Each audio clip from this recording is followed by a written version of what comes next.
നിലമ്പൂർ ഉപതെരഞ്ഞെടുപ്പിൽ ഭരണവിരുദ്ധ വികാരം ഉണ്ടായിട്ടില്ലെന്ന് CPM സംസ്ഥാന സെക്രട്ടറിയുടെ വിലയിരുത്തൽ വരുന്നു.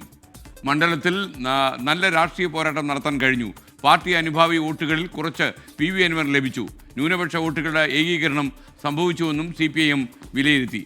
ഷെവീദ് റാവുത്തർ തിരുവനന്തപുരത്ത് വിവരങ്ങളുമായി ചേർന്നു.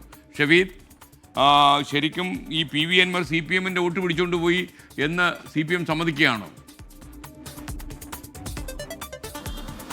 കുറച്ച് വോട്ട് PV അൻവർ പിടിച്ചു എന്നുള്ളതാണ് നിലവിൽ ഇപ്പോൾ CPM സംസ്ഥാന സെക്രട്ടേറിയറ്റിന്റെ വിലയിരുത്തൽ. അപ്പോഴും പാർട്ടിയുടെ അടിസ്ഥാന വോട്ടിൽ ചോർച്ചയില്ല എന്നുള്ളതും CPM വിലയിരുത്തുന്നത് ഒരു രസകരമായ ഒരു വിലയിരുത്തൽ കൂടി ആയി നമുക്കതിനെ കണക്കാക്കാൻ കഴിയും. ഏതെങ്കിലും തരത്തിൽ നിലമ്പൂർ ഉപതെരഞ്ഞെടുപ്പിൽ CPM LDF ജയിക്കുകയാണെങ്കിൽ അത് മൂന്നാം പിണറായി സർക്കാർ എന്നുള്ളൊരു ടാഗ് ലൈൻ ഉയർത്തുന്നതിന് കാരണമായേനെ. എന്നാൽ തിരഞ്ഞെടുപ്പിൽ തിരിച്ചടി നേരിട്ടു. മാത്രമല്ല പ്രതിപക്ഷമാകട്ടെ ഇത് ഭരണവിരുദ്ധ വികാരം എന്നുള്ള ചർച്ച അത് കൃത്യമായി ഉയർത്തുകയും കാര്യമായി ചർച്ച ചെയ്യുകയും ചെയ്യുകയാണ്. ഇതിനിടെയാണ് CPM സംസ്ഥാന സെക്രട്ടേറിയറ്റ് യോഗത്തിൽ ഇന്ന് നിലമ്പൂർ ഉപതെരഞ്ഞെടുപ്പ് ചർച്ചയായതെന്നാൽ ഈ സെക്രട്ടേറിയറ്റിന്റെ വിലയിരുത്തൽ അനുസരിച്ച് മണ്ഡലത്തിൽ നല്ല രാഷ്ട്രീയ പോരാട്ടം നടന്നു എന്നുള്ളതാണ്. അതേസമയം ജമാഅത്തെ ഇസ്ലാമി വർഗീയ കാർഡ് ഇറക്കി പ്രചരണം നടത്തി.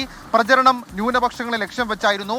ന്യൂനപക്ഷ വോട്ടുകളുടെ ഏകീകരണം സംഭവിച്ചുവെന്നും BJPയുടെ വോട്ടുകളും കോൺഗ്രസിന് കിട്ടി എന്നുള്ളൊരു വിലയിരുത്തൽ CPM സംസ്ഥാന സെക്രട്ടേറിയറ്റ് നടത്തുന്നുണ്ട്. അതേസമയം കോൺഗ്രസിനെ സംബന്ധിച്ച് ഏറ്റവും വലിയ തലവേദനയായിരുന്ന PV അൻവറിന്റെ കാര്യത്തിൽ CPMന്റെ അനുഭാവി വോട്ടുകളിൽ കുറച്ച് PV അൻവറിന് ലഭിച്ചു. എന്നാൽ അടിസ്ഥാന വോട്ടുകളിൽ ചോർച്ചയുണ്ടായിട്ടില്ല എന്നും CPM വിലയിരുത്തുന്നുണ്ട്. ഇത് എത്രത്തോളം പ്രാക്ടിക്കലി എഫക്റ്റീവായ ഒരു വിലയിരുത്തൽ എന്നുള്ള കാര്യം നമുക്കറിയില്ല. പക്ഷേ CPMനെ സംബന്ധിച്ച് നിലവിലെ രാഷ്ട്രീയ സാഹചര്യത്തിൽ അതുമാത്രമേ പറയാൻ കഴിയുകയുള്ളൂ. കാരണം വരാനിരിക്കുന്ന തദ്ദേശ തെരഞ്ഞെടുപ്പിൽ ശക്തി ചോർന്നുപോയി തെരഞ്ഞെടുപ്പിനെ നേരിടുക എന്നുള്ളൊരു അവസ്ഥ CPM ആഗ്രഹിക്കുന്നില്ല. തൊട്ടടുത്ത നിയമസഭാ തെരഞ്ഞെടുപ്പ് വരാനിരിക്കുന്നത് അടക്കമുള്ള കാര്യങ്ങൾ കണ്ട് CPM ഇപ്പോൾ പുറത്തേക്ക് വിടുന്ന ഒരു പൊതുപ്രതീതി അത് പാർട്ടിയുടെ അടിസ്ഥാന വോട്ടുകളിൽ ഇളക്കം തട്ടിയിട്ടില്ല എന്നുള്ളത് തന്നെയാണ്.